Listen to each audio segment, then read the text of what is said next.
খ. গোলাকার সাবান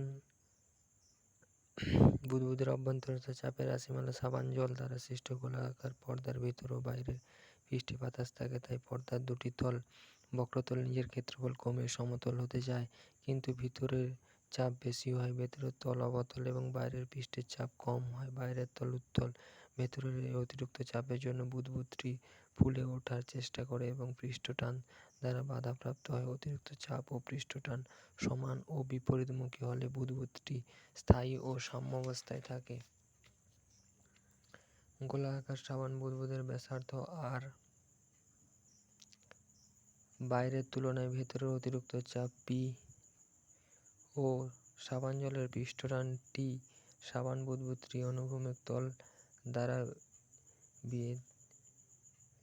দ্বিবিভক্ত কল্পনা করলে উপরের অংশে দুটি বিপরীতমুখী বল ক্রিয়া করে। সেগুলি হল: এক, অনুভূমিক তলের পরিধি বরাবর পৃষ্ঠটানজনিত নিম্নমুখী তলের পরিধির দৈর্ঘ্য 2π আর।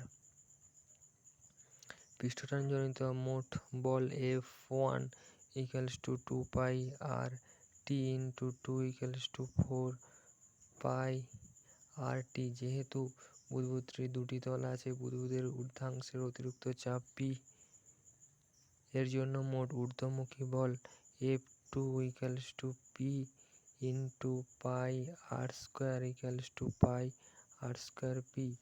F1 ও F2 বল দুটি বুদবুদের কেন্দ্র এবং ওর মধ্য দিয়ে যথাক্রমে নিচের দিকে এবং উপরের দিকে ক্রিয়া করে। এই অংশের সাম্যের জন্য F1 = F2 4π আর টি = πr²P। P = 40πr। গোলাকার সাবান বুদবুদের ভিতরের অতিরিক্ত চাপ 40πr, যা বুদবুদের ব্যাসার্ধের ব্যস্তানুপাতিক। গ. 0.2 মিলিমিটার ব্যাসের 1000 জলবিন্দু মিলিত হইয়া একটি একক বড় জলবিন্দু গঠন করিলে শক্তির হ্রাস নির্ণয় করা। জলের পৃষ্ঠটান 72 ডাইন পার সেন্টিমিটার।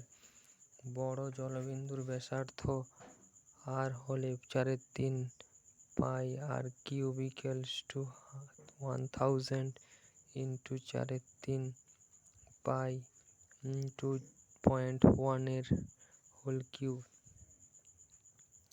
যেহেতু 2r = 2 মিলিমিটার